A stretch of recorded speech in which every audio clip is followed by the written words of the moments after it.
Hey everybody. So a couple of little housekeeping notes, reminders.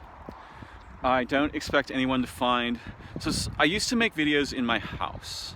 And when I made videos in my house, the orientation was wide. And the camera was far away, and you can see all my hand gestures, and I'm Italian, so we kind of speak with our hands, though many other people do too. So back then it was really good, and I liked making videos in my house. In fact, the story is more complicated than that in a way that I'm not at liberty to explain.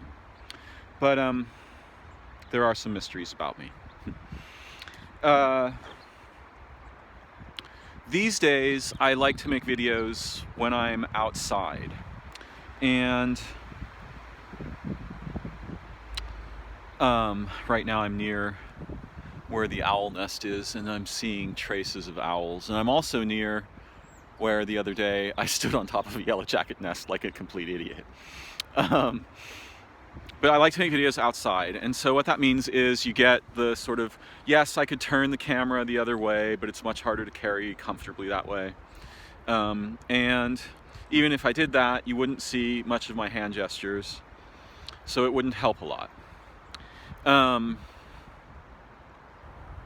So part of the thing that I'm here going to remind my viewers about is that you may feel perfectly comfortable not watching my videos, but just listening to them. Now I'm looking at the yellow jacket nest and the owl pellet that almost got me destroyed by them, which I secretly covet. I want to retrieve that owl pellet. I came back the other night kind of near darkness with my flashlight, but they were still too active for me to try to get that pellet with a stick. So I'm going to err on the side of caution as regards yellow jackets, and trust me when I say I encourage you to do the same. In any case, yeah, you don't really have to watch these videos, but you might enjoy listening to them. Unless, for some reason, I mean, obviously, us humans, we are incredibly well adapted or developed to respond to human faces. So facial expressions are hugely important for us. And they are part of the penumbra of nonverbal signaling that is fundamentally important to human communication and that gets lost in texting, which is a habit that I generally abhor and am philosophically opposed to. I might even be morally and ethically opposed, but one of the things, for those of you who know me, that you will understand about my character and my choices is that I don't think we're going to get rid of our relationships with machines, and underneath that we have an even more dangerous relationship, our relationship with language. We're not going to get rid of those relationships, at least barring some unforeseen, staggering catastrophe, which, you know, not entirely unforeseen, but barring some unusually significant catastrophe, we're going to keep having both language and machines. But particularly, we're going to have language. Machines, a little more of a question. There's stuff that could happen that could end our ability to create and sustain machinery. Lots of different stuff. And some of that stuff might be coming. And we might, weirdly, it might be the result of our having invented machines. But essentially, in the present moment, we can't get rid of this relationship. So what we can do is we can learn to be more intelligent about it. And being more intelligent about both of these relationships involves understanding their risks and pitfalls in ways that are far more significant than anything we can generally learn in our culture, in our societies, and then selecting the behaviors that make us smarter, instead of what usually happens when we use machines, particularly when we use social media, is that most of the time we get dumber every time we touch these things. Now, you could argue, well, Darren, where's the research on that? Show me the statistics. And that's one of the topics I hope to reflect on today, statistics. But I've been working with computers since the 1980s. when they were first introduced to the common population. And I was a technician and programmer. I learned C and Pascal in the I learned C right about the time it was invented. I learned Pascal a little bit after that. I learned a little bit of assembly code for IBM 8088s way back in the day. That'll date me for those of you who know what that processor is. And I was never I wasn't a genius coder. My first coding project ever was on an Atari 800 donated to me very generously. I was so excited by this gift.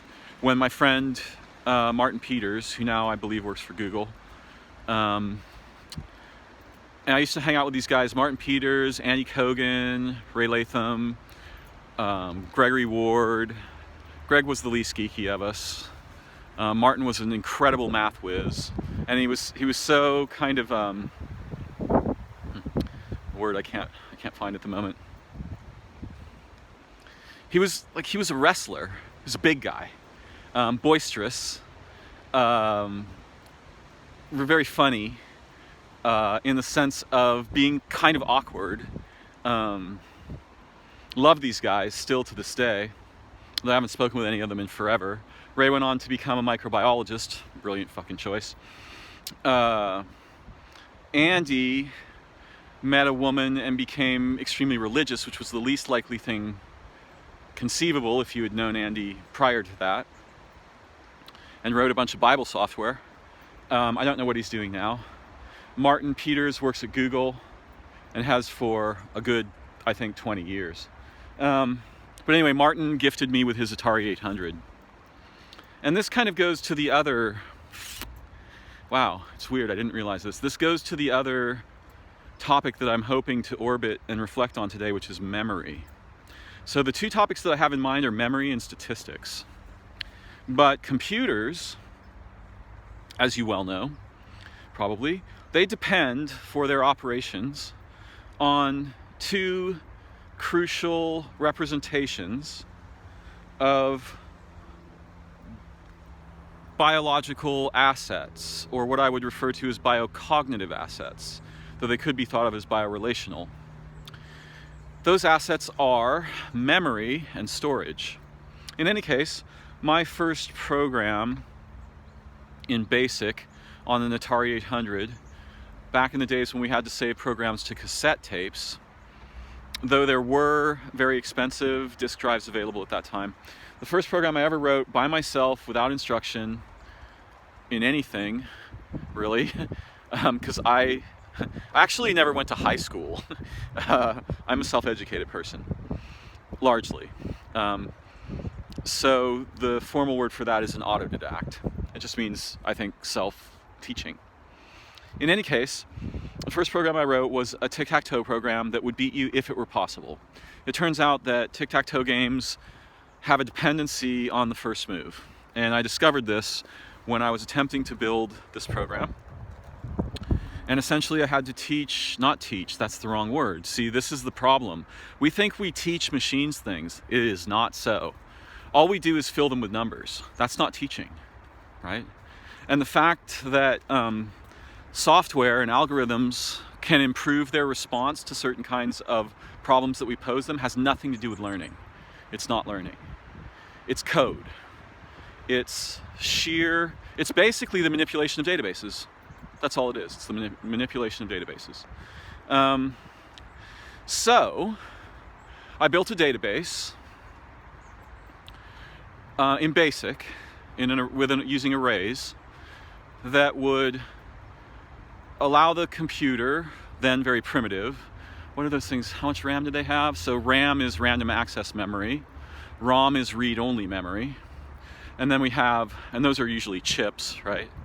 And now we have hard drives that are built out of memory that we call solid state drives. That means instead of having a disk for storage, they use chips. They use what used to be RAM for storage. And RAM has all kinds of peculiar qualities when you start thinking about it in terms of engineering and physics and stuff. And all of these things, they depend on electromagnetism primarily, right? So it isn't that there's ever a 0 or a 1 inside a computer. What there are charges.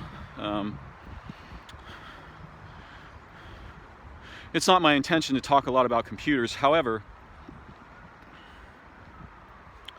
computers are technological representations of aspects,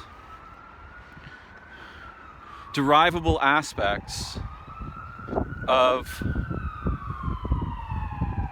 biological assets familiar to our human experience.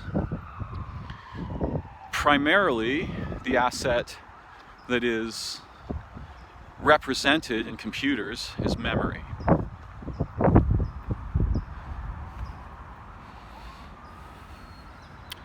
Now, everything that we do consciously, and even all the things we do unconsciously. So my capacity to speak and continue walking without having to think about walking, although a few days ago while following this device around, I stood on top of a yellow jacket nest. Thankfully I wasn't stung. Got very lucky there. Because I wasn't paying enough attention to where I was walking. But I can walk without having to pay conscious attention to it. That doesn't mean memory is not involved. It doesn't even really mean consciousness isn't involved. What it means is the tiny fragment of consciousness that forms the consciousness of which we are aware and that we are aware with. Like the part that is aware that we are aware. And the functions, the activities or behaviors that we engage with that, those structure memory. Now, what we refer to as evolution, which involves all of this astonishingly, impossibly sophisticated ecological hyperstructures, that can be understood as both memory, in that it's alive right now and being instructed right now, moment to moment, but also as storage, in that. Now, I want to be really clear about this. Memory and storage are modest, extremely impoverished little derivations of features of biological relation. So it isn't that evolution is memory, it's that what we think of as memory is a representation, a tiny little fragment, a little pie slice of the continuum of the astonishing array of forms and embodiments of meta-memory that organisms represent. And organisms themselves are a slice of something we don't have a word for, because most of us have never been anywhere near an experience of that of which organisms are a derivative continuum. But I assure you, there is such a thing, and one way to think about it is time-space, and it's possible for humans to have access to that continuum. The continuum above organisms, of which organisms are unique expressions and participating organs. Yeah, organism, right? It's going to be a little traffic noise here for a minute. We can access this, but we don't have language about it, because although we consider our societies to be advanced, and they are in certain technological ways, they're unimaginably primitive. They're unexpectedly primitive in many other ways. So one way to think about ecologies is the anciently conserved embodiments and relationships of the history and future of life on Earth. And when I'm walking through these gardens, That's the holophore. Wow. That's the everything vehicle that I understand, that emerges to my consciousness as what's going on.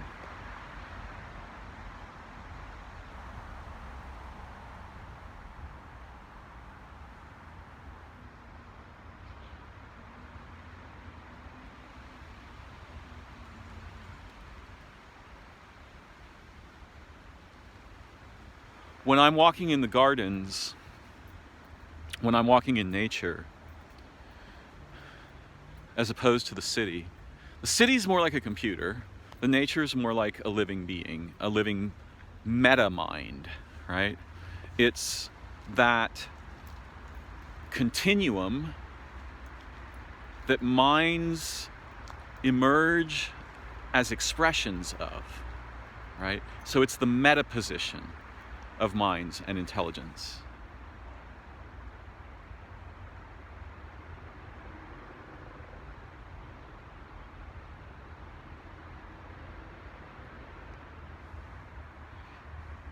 Today, as I was standing near a tree, a squirrel came around the tree, and because I was standing so very still, it didn't immediately notice me.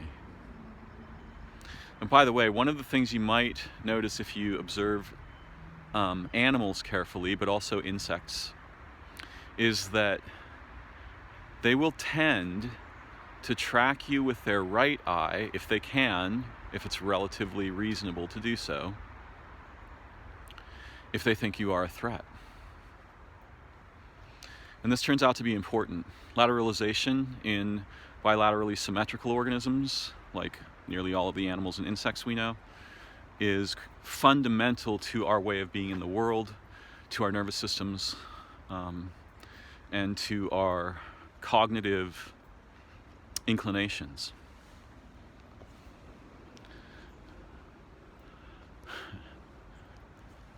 You know, it's such a privilege just to be alive as a human being. Of all the forms in nature we might have experience of, the human form is unimaginably privileged in various ways.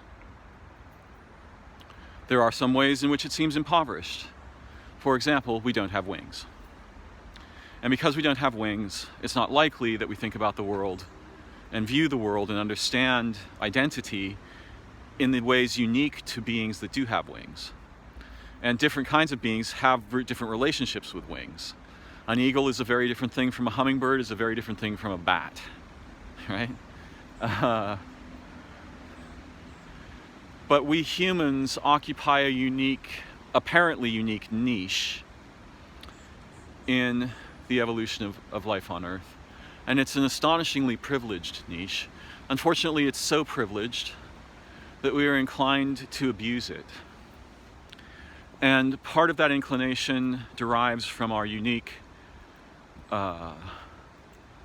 cognitive nature, the peculiar advancements of our corpus callosum, what we usually refer to as the hemispheres of the brain, which lie on the surface of the brain and are both divided and bridged. Oh, I'm sorry, I said the corpus callosum? I got that wrong. Occasionally I make mistakes in my videos and it's very embarrassing because you can't really go back and correct it. No, I mean the cerebellum, excuse me. It's the cerebellum which is both divided and bridged by the corpus callosum. Or the cerebral hemispheres, right, is what I really mean. The cerebral hemispheres are divided and bridged by the corpus callosum.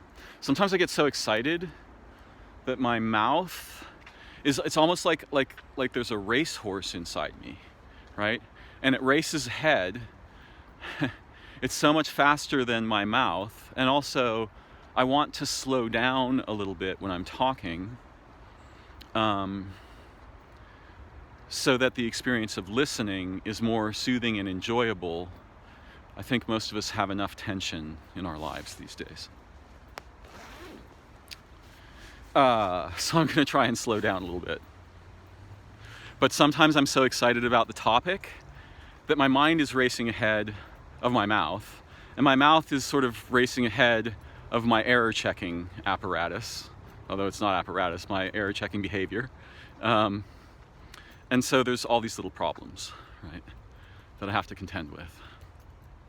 In any case, I think of Earth in different ways for different purposes, but the ecologies, I treasure them above all things. There's nothing as precious as the ecologies of Earth anywhere in time or space that I can understand, that I yet understand. To me, these are the fact that I live on a world teeming with life, intelligent life, all of it. Not intelligent in the sense of being formally, representationally cognitive the way humans are. Intelligent in a far more astonishing way. Intelligent in the way that composes the symphony of symbiotic relationships we refer to as nature when we mean living beings. That kind of intelligence. And I think of the ecologies of Earth as what I will refer to as a biocognitive or a biorelational hyperstructure, which means a multi-dimensional, living, transformational meta-being, right? A being that is something that is more than a being, that is the context from which beings emerge in the same way that a limb, right? My hand is a unique instance of a limb. And organisms are unique instances of the biocognitive or biorelational hyperstructure that the ecologies of Earth comprise. And those things themselves, that thing itself, is the limb of something even more astonishing that we don't have categories for, right? The closest category that we have to something like that is divinity or supernature.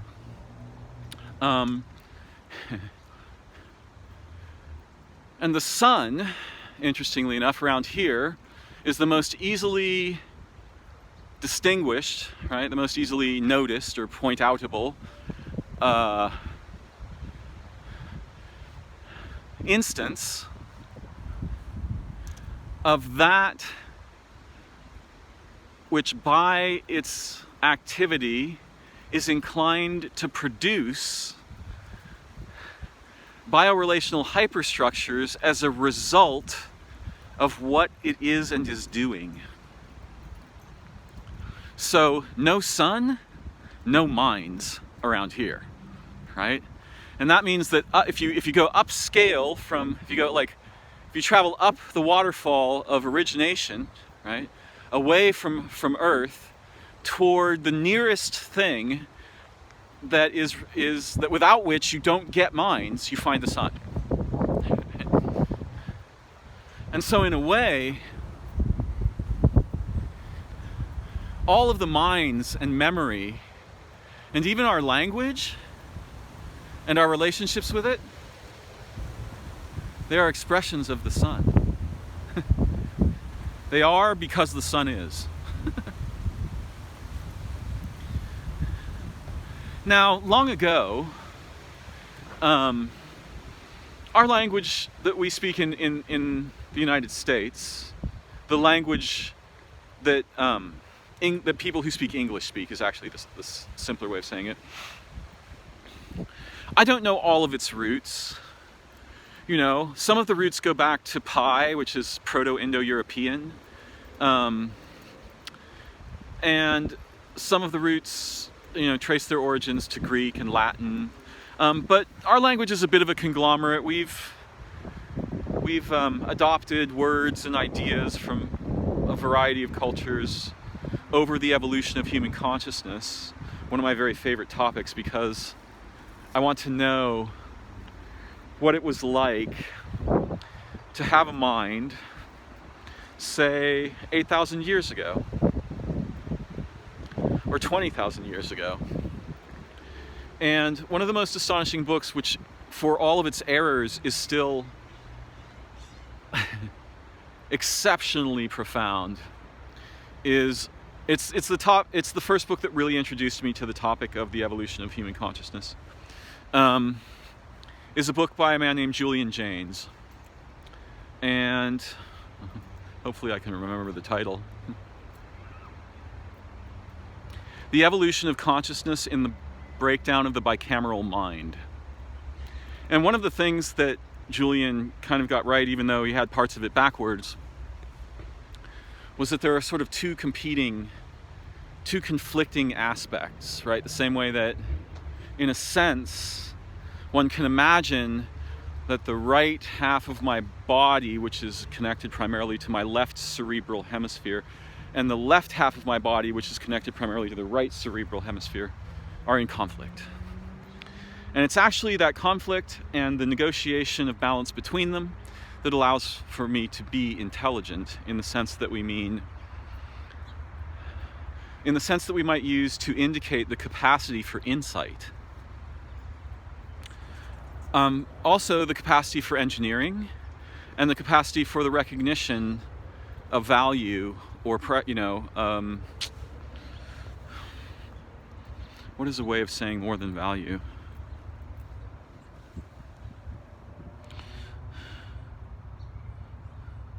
Empathy, altruism, love, the capacity for love.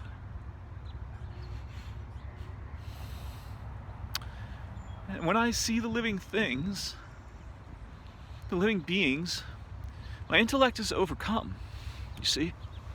It is insufficient. It is not my intellect with which I love. It is not that within me capable of dominating, obliterating, or representing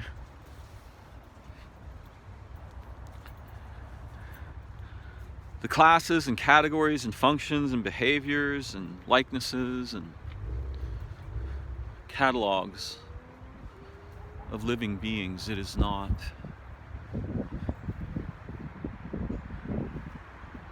My love surpasseth all of that.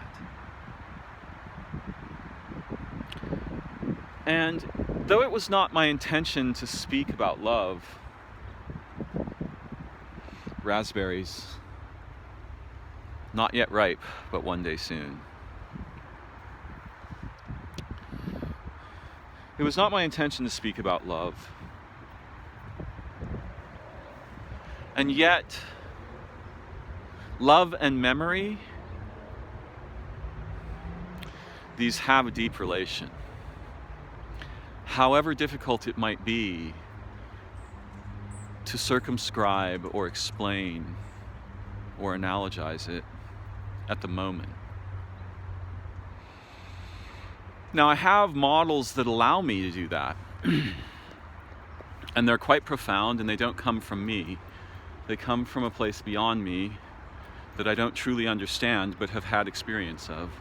They come from a being beyond being that I don't truly understand but have experience of. Or maybe it's not true that I don't understand it. Maybe perhaps it's true that I don't overstand it, which is what we really mean most of the time when humans use this word, understanding. That blue jay flew right past my face. Yes, hello. And that blue jay is one of the heroes of the biorelational hyperstructure that is one of the most useful ways of thinking about Earth and nature and organisms. But the Greeks, and before them others, whose progeny they became, understood that memory was fundamental to the nature of everything that we know and are familiar with as humans. Now,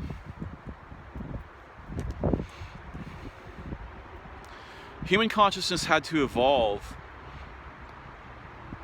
for many millions of lifetimes, and by that I don't mean millions of sequential lifetimes. I mean millions of simultaneous lifetimes over sequential lifetimes. We had to evolve quite significantly before it was possible for us to represent the idea of memory in consciousness. And this is one of the things that makes us so dangerous and so unique as animals, is that we have this capacity that I refer to as FRC, or formally representational cognition, consciousness. We use language, we have concepts, we make maps, we explain things, we analogize them, we produce formulas, we are mathematical, we can build algorithms. And I don't believe, though someone might someday make an argument that either appears to prove me wrong or actually succeeds. Although proofs are very complex things because they often depend on a pre-flattening of the context in which the proof is to be provided, right? So we have to throw a lot of stuff away from the context before we can arrive at a proof. And some of that stuff is incredibly essential that we remain aware of. So often when we produce proofs that provide insight, we at the same time become blind, right? A proof is extremely compelling. It's so compelling that you might lose track of what you had to throw away to get there. And that's a real problem for animals like us. And it's a problem that very few people have developed effective methods to relate with intelligence and awareness. But it's something that's crucial that we accomplish as human beings if we are to truly embody the intelligences that are well within our natural potential. This isn't to say that proofs aren't proofs. Many of the theories developed by human beings, particularly those that allow us to build otherwise inconceivable things like atomic weapons and supercomputers or quantum computers, are examples of the embodiments of principles first proven in theory. It's unlikely that Alan Turing was the first human being to have the idea of a computing machine, but he was one of the human beings he's the one that we associate the idea with. How ironic that he was persecuted and terrified by his heart, by love, because he loved men instead of women.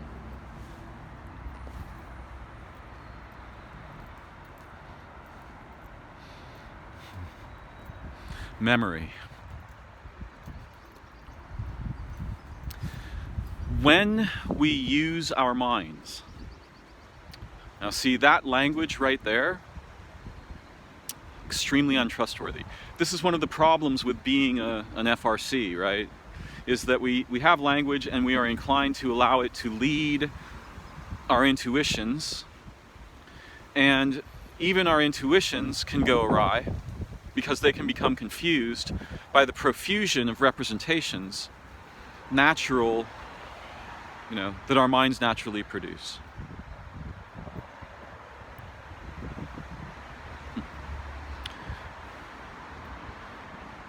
When we could be said to engage in mentalistic behavior. I'll try that phrase. Even that one's quite dangerous, but I'll try to walk carefully. We are structuring memory. And as we live our lives in the biosphere of Earth, we are affecting and being affected by the extended biorelational continuum of life forms here. Our species is inclined to understand itself as distinct from the biosphere and the ecologies of the biosphere, from the biorelational hyperstructures that I would argue we arise as expressions of. I consider that to be impossible. We are no more distinct from... There are dimensions of unity within the biosphere that we have no language for and that are largely invisible to us. But we are more connected in these dimensions to life on Earth than my own hand is connected to my body. The problem is our minds cannot conceive of it, cannot conceive of this. And many of the races of people who were our progenitors, our ancestors, they had not yet proceeded so far down the tree of cognitive abstractions that they became blind to this truth of our human nature. Yes, I will dare to call it a truth. And so they left us traces in the artifacts. Of course, most of them didn't write. They left us traces in the artifacts and the constructions. Once they began to create artifacts and constructions that would survive over vast epochs of time, that we attempt to interpret. But we do not see these things with the minds of the ancients. And in fact, very few of us are capable of recovering to consciousness the layers of awareness we carry within us that are the endowments of our evolutionary ancestors. And yet, the nature of our humanity not only allows for this, but I would argue demands it. We must. We ache to. We know there is a secret carried in the seed of our souls or our essence, and that secret wants discovery.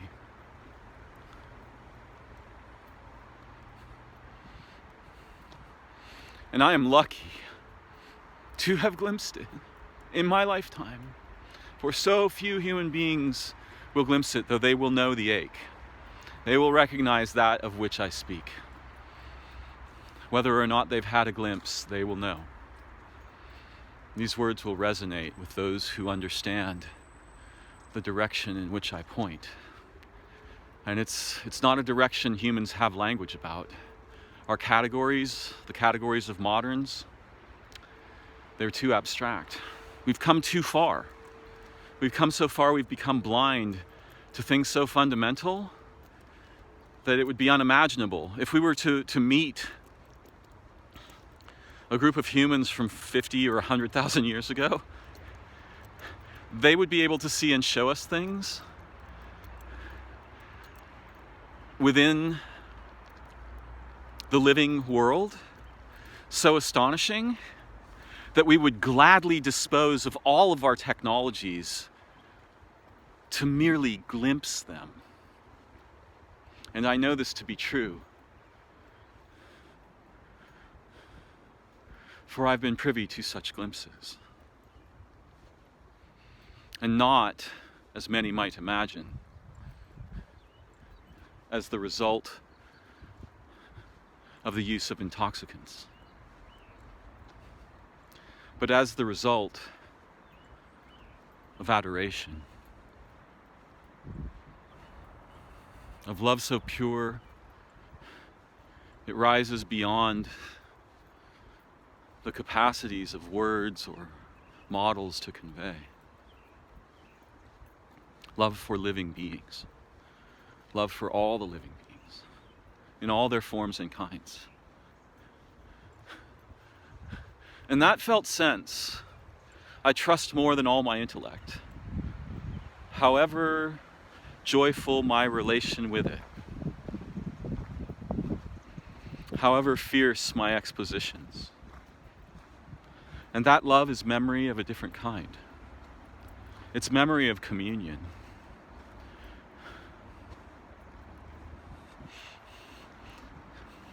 It's the memory of a single origin, not merely distant in history, present right here, right now.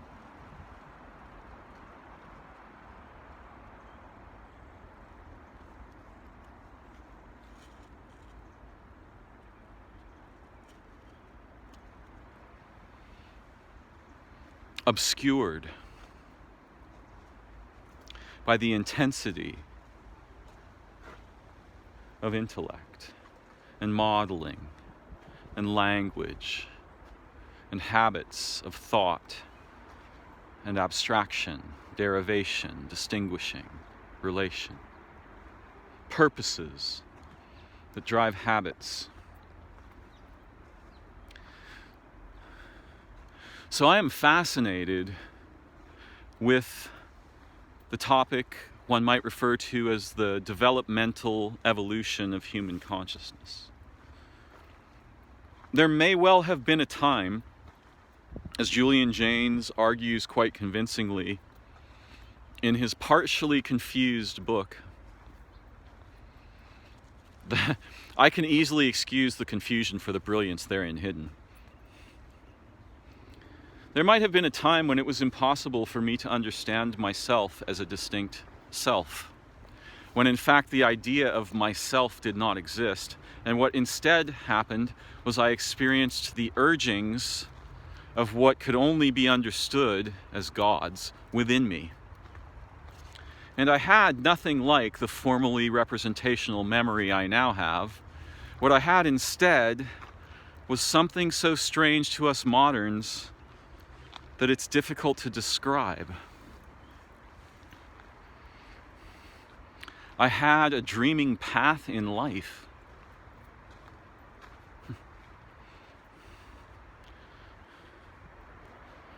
And was driven by urges from within whose source I could not name.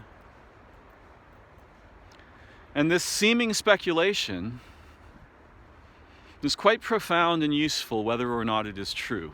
And it is common that we can come across such things. Truth is easily overvalued in a society that uses proofs to produce technologies. Perspective, insight, the chance of seeing a thing from 7 different eyes, each one unique, of purpose and derivation. This is a magic we mostly have lost, though it returns to us to some degree for most of us in dreaming. And our research seems to imply that dreaming is absolutely crucial to the formation and health of memory. And where dreaming is damaged, memory is damaged, and learning becomes difficult, if not impossible. Now, dreaming is one of the aspects of our experience where we can directly seek out mysteries, and we can, it's almost as if the gulf between our modernity and our antiquity, in the waters of dreaming, this gulf can be bridged directly, experientially, personally. And that's profound and beautiful. And I encourage those who find my passions fascinating and want to forge their own quest to seek in dreaming, but not merely for lucid dreaming, also for its opposite, which we have no word for, because we can't say lucid waking. That's not what is meant. What we mean is the opposite of lucid dreaming, in that the dreaming mind gently intrudes upon our waking consciousness in such a way that waking does not merely collapse into dreaming, much in the way that in lucid dreaming, our consciousness intrudes upon our waking consciousness, right? Intrudes upon the dreaming manifold in a way that doesn't cause it to collapse into waking. And for those of you who've been paying attention to my videos, you'll notice this theme in the background of a sort of a cloud-like state, and the work of our waking mind to disambiguate that down to concrete deliverables. That is a bird, the bird is a blue jay. This is me walking, making a video, right? There's this cloud-like state of ambiguous meaning and identity and potential, and our waking minds are trained, we've trained them to disambiguate, right? To cause that thing to collapse toward concrete deliverables. And that's a behavior that we do habitually using methods we've acquired from our personal history and culture. But those methods are the catalog of methods that we've been given. Well, imagine if you gave your children an alphabet of 2 letters. That's an analogy of the otherwise unimaginable impoverishment that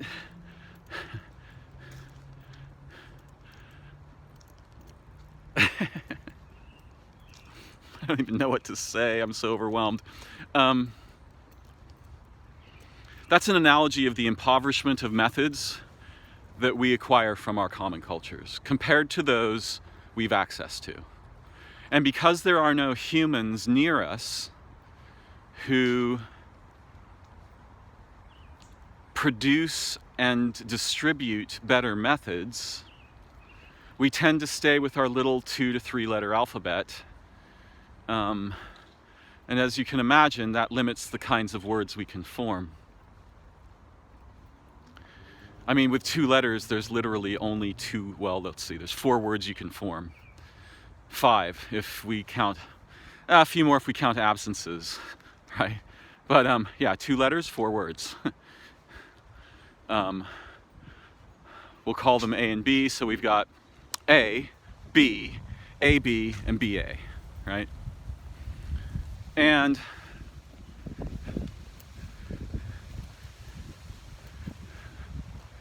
if we add dimensions associated with A and B above and below those, so that we have the A perspective on A, B, AB, and BA, and then we have the B perspective on A, B, BA, and so on, then we get more methods. But in general, our people suffer from a flattening of our relationship with FRC. And we need help from people who can and have actively unflattened that relationship. It's extremely difficult for us to do this by ourselves. And the people who we revere as prodigies, some of them prodigies of being human, like Jane Goodall, for example, or Jacques Cousteau. Some of them prodigies of specific disciplines, like Turing or Einstein or Kurt Gödel. Some of them prodigies of the nature of cognition itself, like Alfred Korzybski or Alan Watts. And we might claim there are prodigies of spirituality, but I am skeptical of this for many reasons. There do, however, there appears to be something like prodigies of insight or awakening. And what I mean by that is prodigies of seeing through the mind, right? Prodigies of cutting through the mind.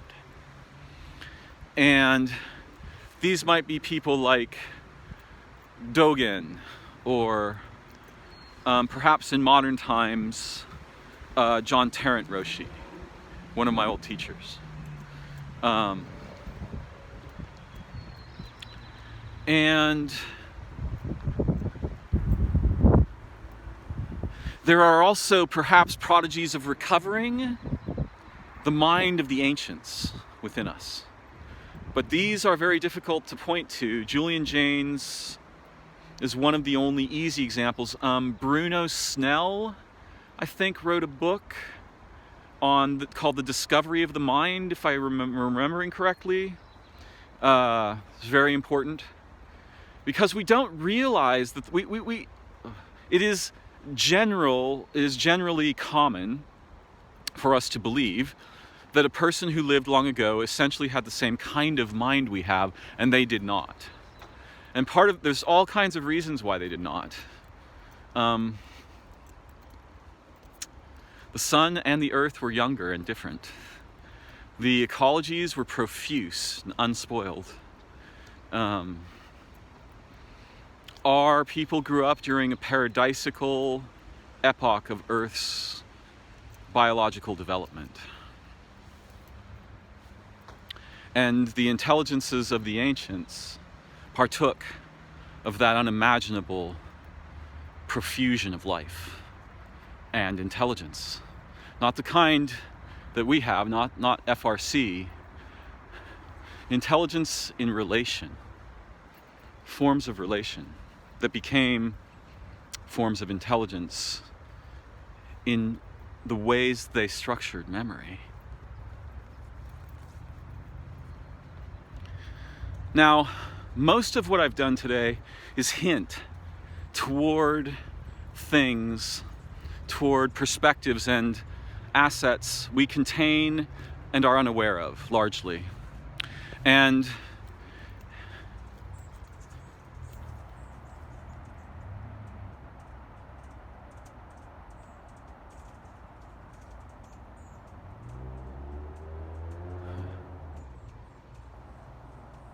one of the astonishing things about biocognitive hyperstructures is there are layers of pace. There are layers of biorelational time, and some of the tiny ones are unimaginably fast, and some of the huge ones are unimaginably slow. Well, unimaginably, they're difficult to imagine. Perhaps they're not impossible. At the level of a virus, time is a very different thing from the level of a bacteria. From a bacteria to a tiny insect, a very, very different thing. From an insect to an animal, a different thing. From a mouse to a cat, a different thing. From a cat to a horse, a different thing. From a horse to a human, a different thing. And each of these enfolds many layers of biorelational temporality, so that in a sense, we can understand organisms as productive of time. I am wont to say that organisms and ecologies are to time what stars are to light or energy. Our behaviors structure memory, and the contexts in which we emerge and interact instruct our behaviors. They encourage or inhibit, reveal or obscure the potentials we bring to human birth as part of our essential humanity.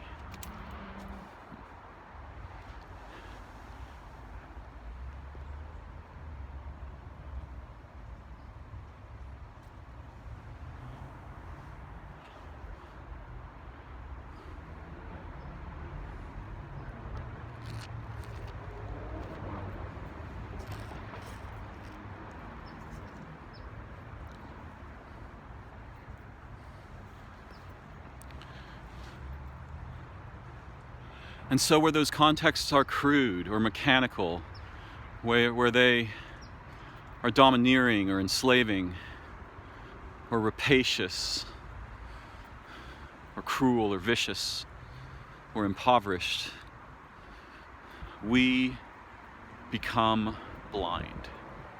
We adjust to survive within them. And by adjust, I mean we eject whole aspects of our potential for insight and intelligence and creativity and humanity, and that is a tragedy we must, I think, address together. First by recognition, then by understanding, then by bold and urgent union, then by action with and for each other and the history of future of life on Earth. And when we act in concert with the purposive underpinnings of the history and future of life on Earth, we acquire allies we cannot otherwise conceive of. And in this direction lies hope for our species and for those people who will, with great sobriety, recognize this. And why do I say with great sobriety? Because we are also inclined to strange religions, to bizarre, sort of seemingly beautiful deceptions. You know, I heard some people talking about the findings of a man who claims to be a scientist. I've not seen his credentials. He cites some papers. His name is, what the hell is his name? Can I even remember it? Hopefully not. This is one time when I'm kind of glad I can't remember the name. There's some video circulating about some guy with what seem to be bold insights about COVID, but when he cites medical papers, he's lying through his teeth. He hasn't even read the papers, and he makes up things about them that have nothing to do with what's written in them. And what that means is, whatever it is he's doing, it isn't science. And he sort of claims to be God's gift to medicine. But he, in citing papers to support his claims, he profusely crafts falsehoods. And there's people in this thread saying, well, I go with spirit, I go with intuition. Right? So they don't care that he's lying. Right? They literally don't care. They just like what he's saying. And this is what I mean by strange religions. Science does not tell us the truth or identity of things, but a man or woman who uses it to lie and lies about the science itself is stealing authority, right? They're attempting to steal authority. And morally and ethically, that's repugnant.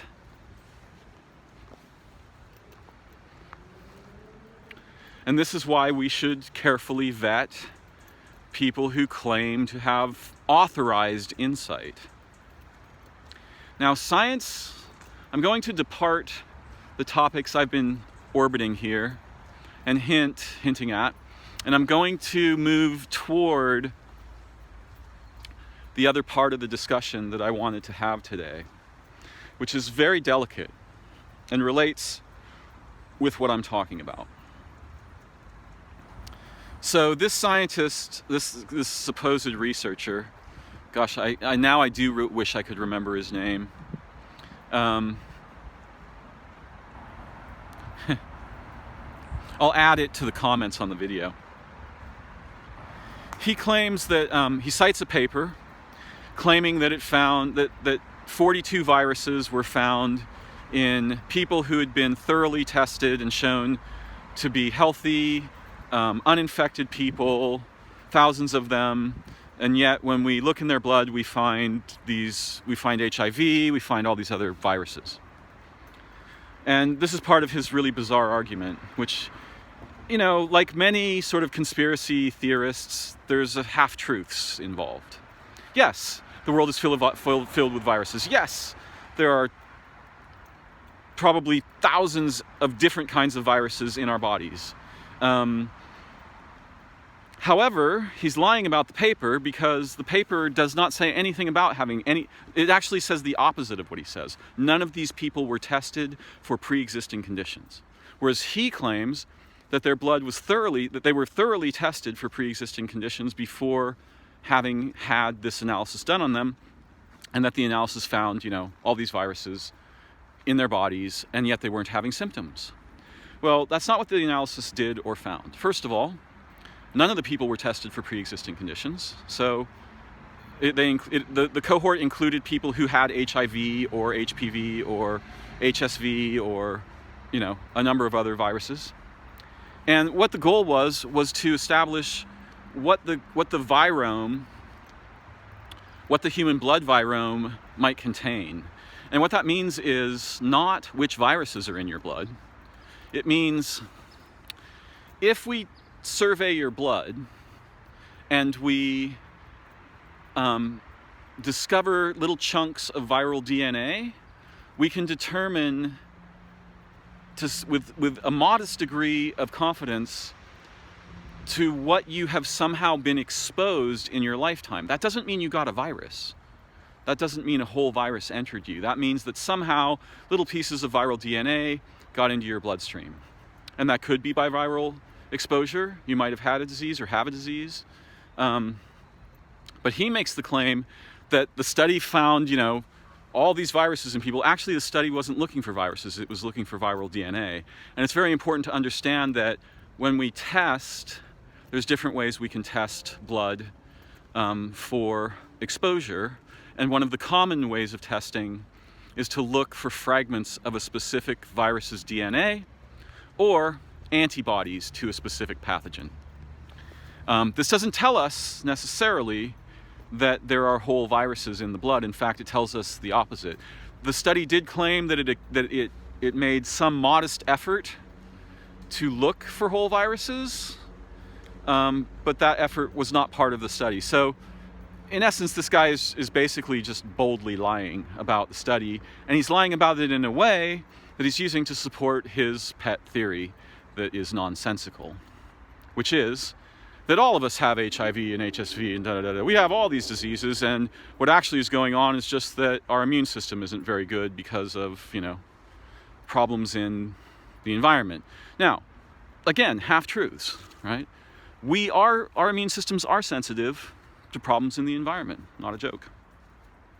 But I'm going to leave this topic here because it's not my purpose to expose this person's abuse of scientific literature or authority.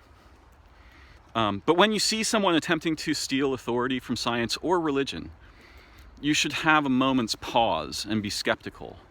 And a little bit of suspicion should arise in your mind, and you should say, why would they be doing that, right? Why would they need to steal authority? Why can't they just demonstrate directly the factual basis of their ideas, at least statistically? And this is the topic I want to proceed upon briefly. I want to talk a little bit about statistics, because in our modern circumstance,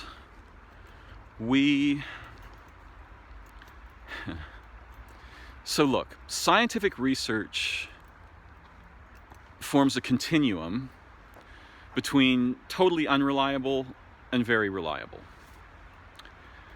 Einstein's theories of relativity have so far proven astonishingly reliable.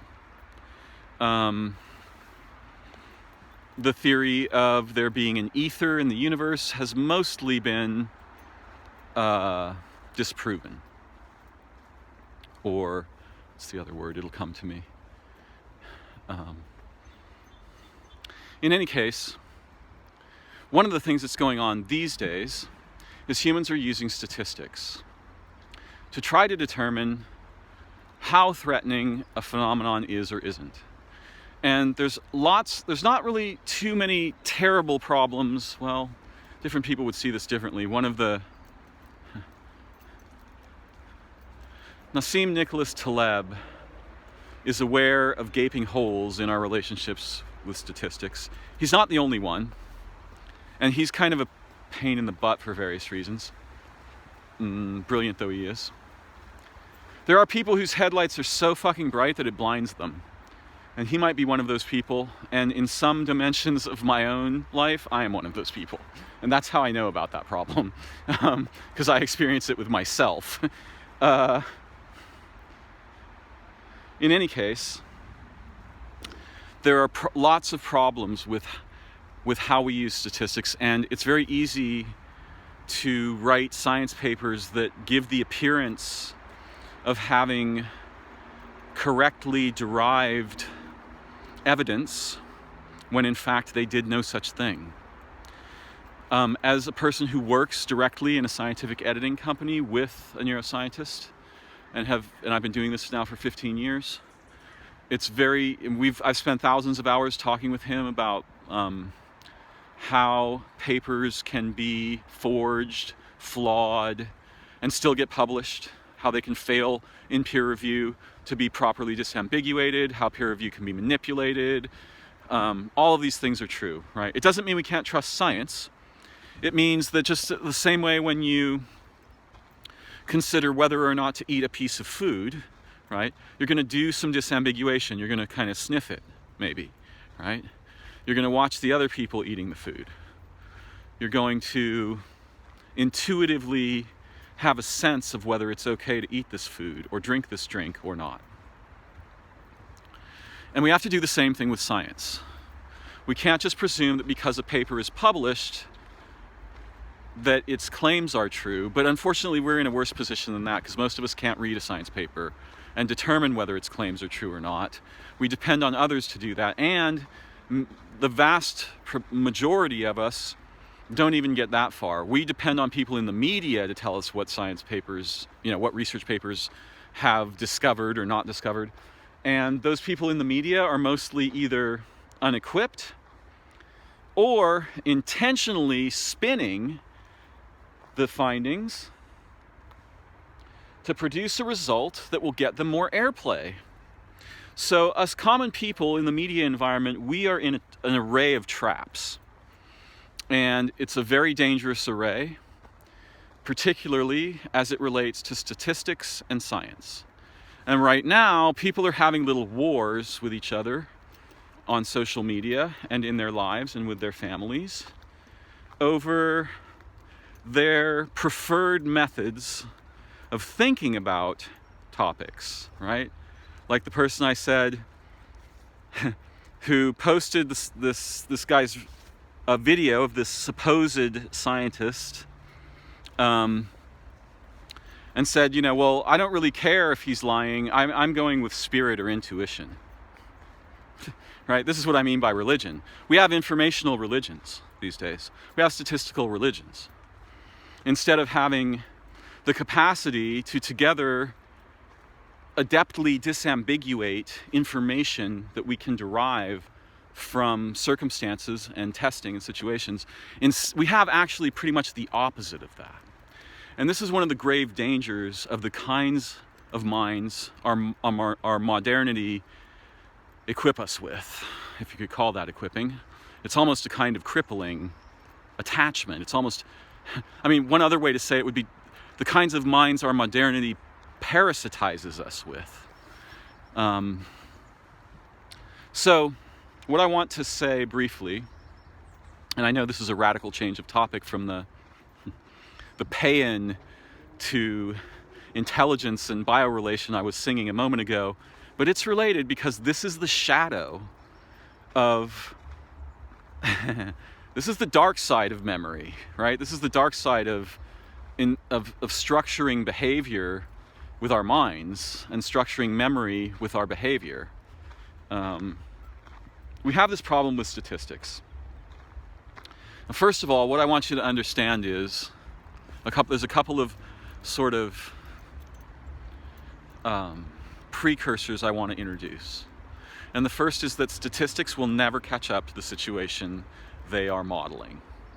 And the second is they are models, which means vast dimensions of any situation are missing from statistics. Necessarily so. So if, for example, we ask a question, let's say the question is, here's one I remember.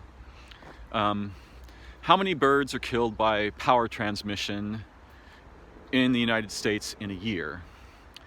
I don't remember the specific statistic, but I believe that it was in the vicinity, and I don't remember even which year this question was asked at the moment, but I believe it was in the vicinity of 9 million. So when you actually look at the study, what you find out is they looked only at bird corpses found nearby power lines that, on autopsy showed electrocution. It should be obvious even to the layperson that those statistics are wildly incomplete because bird corpses are food, right? And they certainly didn't find all the birds that had been electrocuted. So there was essentially the study had a grasp on a pie slice of the phenomenon it was studying, And if you think carefully about statistics, you'll realize that this is always the case, with very, very few exceptions. If we have a really good grasp on the context, right? Like how many rocks are in this bowl, okay? Oh, in that case, it's relatively easy. We can say, there's 9 rocks in the bowl. That's exactly how many rocks are in there. But if the context is complex and all like nature and biology are unimaginably complex, and this is one of the problems people are having, they think like, well, isn't it strange that the novel coronavirus is producing such a bizarre range of statistics and such a bizarre range of effects? Part of that is just the nature of how humans gather statistics, and part of it is that we're nowhere near catching up, reasonably approaching the complexity of the phenomenon with which we're faced with this particular pathogen. And it's not my intention to talk a lot about the coronavirus. I want to talk more about statistics. So statistics are always going to have a partial grasp, and that grasp is going to skew in various ways for all kinds of reasons that involve both accidents and intention, right? Now, that doesn't mean we should dismiss statistics. Language itself does the same thing. You're going to stop using language, right? You're kind of like, well, language leads us to confusion all the time, and maybe we should just stop doing that. I wish you luck with that. It's plausible. I mean, monks and nuns have occasionally accomplished it. I've had some experience with it myself. The cessation of speaking, or reading, or thinking in words. But we're going to continue to use and rely on statistics. And one of the things that's happening right now is that, well, there's sort of two, there's not merely two, but I'll go ahead and make a dichotomy, admitting it first. There's sort of two primary expressions of our modern, by which I mean in this moment, right? Very modern, up to date, today, yesterday, last month, activity with statistics, particularly around the pandemic. And things like causes of death and mask wearing and so on and so forth. One of those intentionally produces disinformation to create a weapon. It's very easy to create a weapon using statistics and to get people to attack each other or themselves with that weapon, particularly in this situation. So we have intentional bad actors.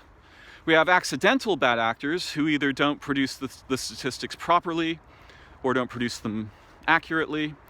And then we have, what I'll call integral actors, actors who are proceeding with the best integrity they can. But even then, the statistics won't approach their subject very closely in general. And there's all kinds of reasons for that. But the main reasons are that the topic here is unimaginably complex, and the sources of the statistics are radically varied, and humans are involved, and those humans have purposes in mind. So, what does that mean? We can't trust statistics? No. It means that we need to be very careful about making firm claims of any kind at all, except those of which we can have relative certainty. For example, is the novel coronavirus real? Yes, it is. We can, look at the coronavirus under electron microscopes. We can infect transgenic mice with the virus, and they will demonstrate pathological damage to their organs and circulatory systems and brains and muscles and so on, bone, whatever. Koch's postulate appears to have been properly satisfied here. Is it contagious? It's wildly contagious. Why doesn't everyone have it? Because each situation is locally unique in terms of inoculation, vulnerability, the virulence of the strains to which that place was exposed and the particularly unique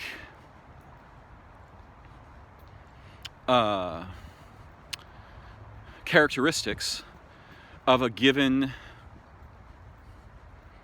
infector, right? A given vehicle of infection, like a person. Apparently, some people are capable of spreading the virus much more effectively than others. Effective in the sense of, infectively.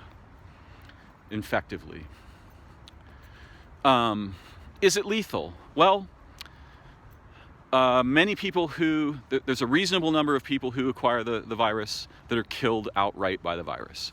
There's some other population who are damaged, experience organ damage, and it's very early days. There's a lot more to learn. We just don't know. So what we have to do in a situation like this, where we know there's a threat, is we have to behave with best guess intelligence, and people will have different perspectives and opinions on what that is. But most of those opinions, they should not be informed, right?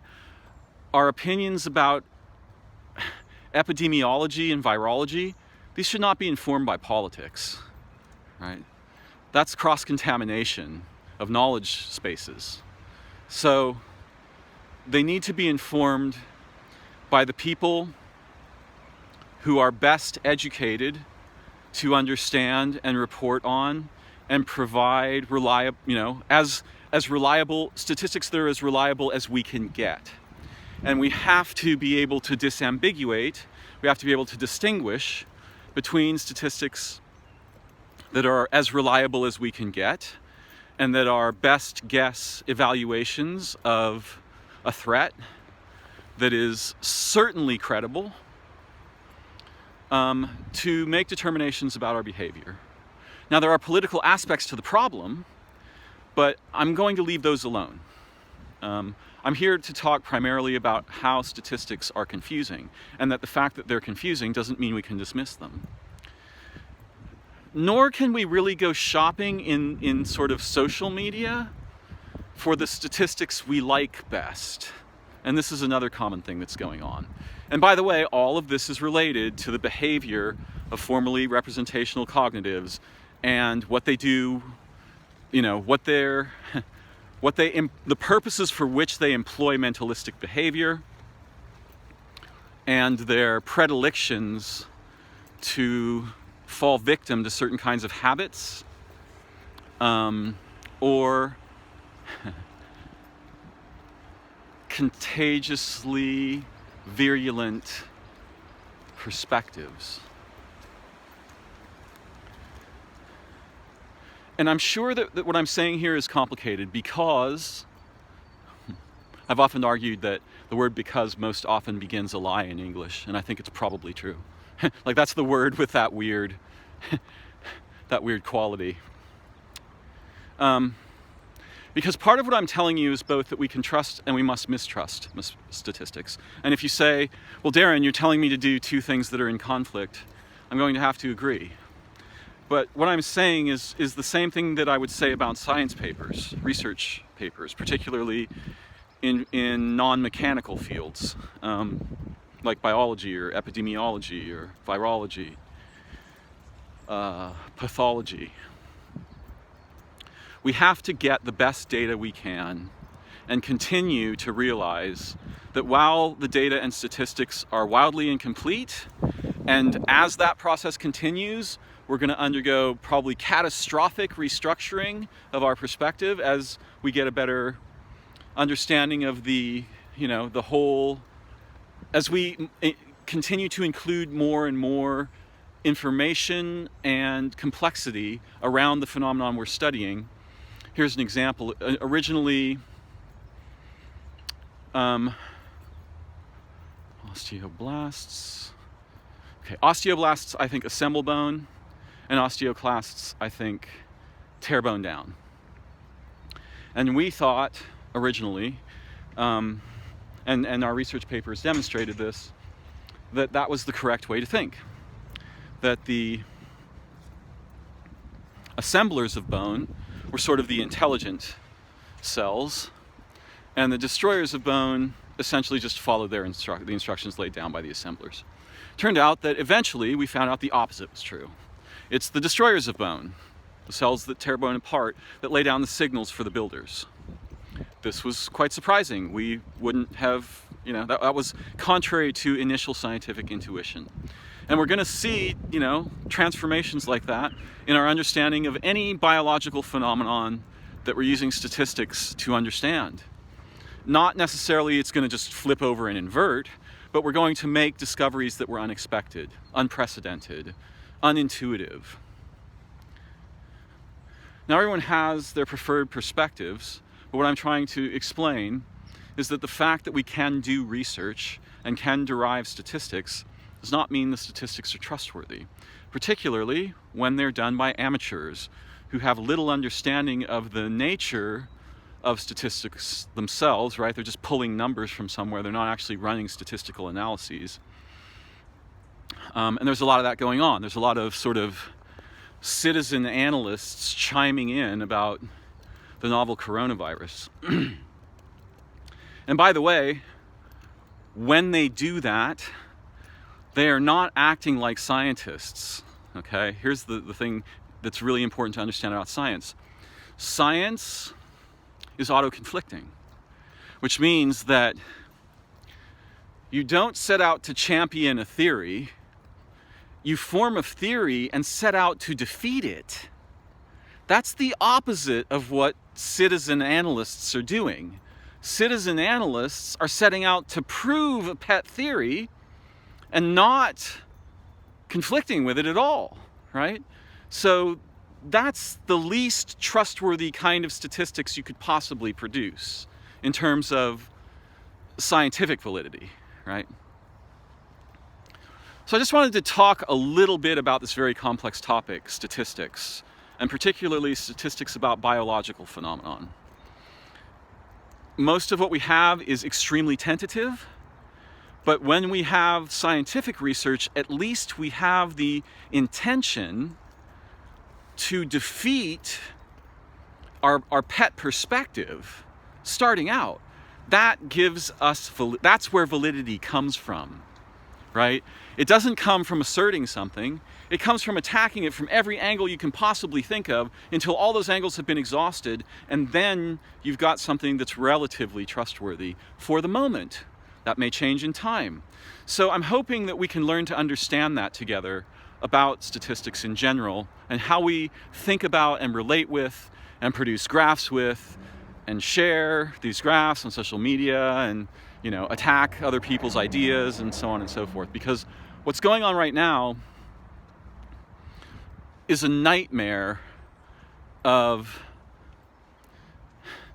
absolutely clumsy methodology that's grandstanding in public.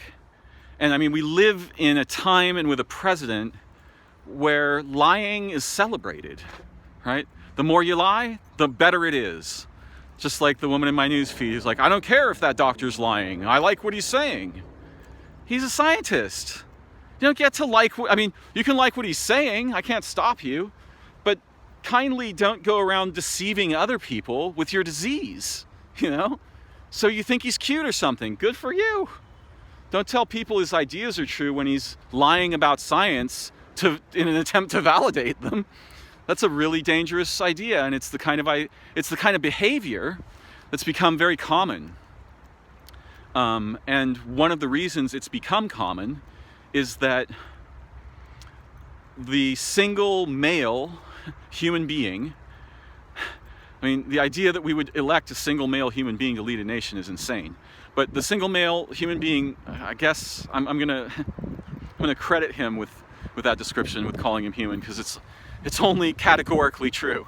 But this guy, he's like, lie hard, right? If at first your lie doesn't succeed, just lie harder.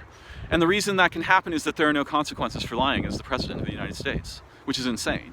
And just, it's unthinkable. But it's a fact. And so what that's going to mean is that all kinds of other people are going to adopt that behavior. It's authorized by the President of the United States. right? It's authorized by his public behavior. So we're in a very dangerous situation where lying is going, in some ways, at least in many dimensions, is going to have fewer and fewer consequences. And public lying is just going to produce cults, little religions of, idol worship, essentially, right? I think, I like this guy. I like what he's saying. Even when what he's saying is blatant lies, right? So we have to be a little more careful, because we're talking, especially in terms of COVID, we're talking about something upon which the health of millions, the future health of millions of human beings and children depends. And we don't understand this phenomenon yet. For this reason, it is wise to err on the side of caution, not on the side of flagrant disregard of danger. And there are I've seen many examples of people who believe that their opinion is more important than the lives of other people. That's a degree of recklessness that certainly violates the principles of intelligence and humanity, of moral fortitude and ethical integrity. It borders, if not intrudes, upon behavior we might reasonably call insane. But it's fairly popular at the moment, and that's not terribly surprising, as, again, our president is a primary exponent of such behavior, and thereby authorizes it. That must cease.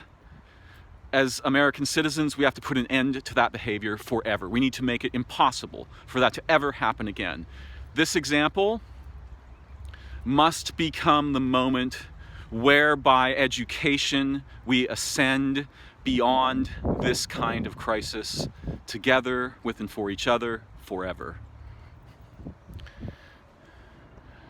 This noble corvid sitting on the stone, once upon a midnight dreary, while I pondered, weak and weary, over many a quaint and curious volume of forgotten lore. As I sat there nearly napping, suddenly there came a tapping, as of someone gently rapping.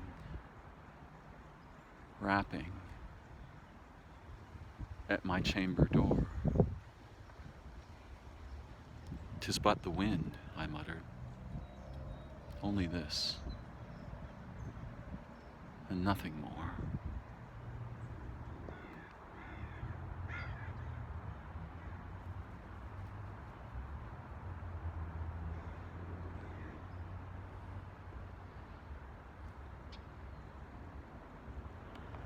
Thank you for joining me.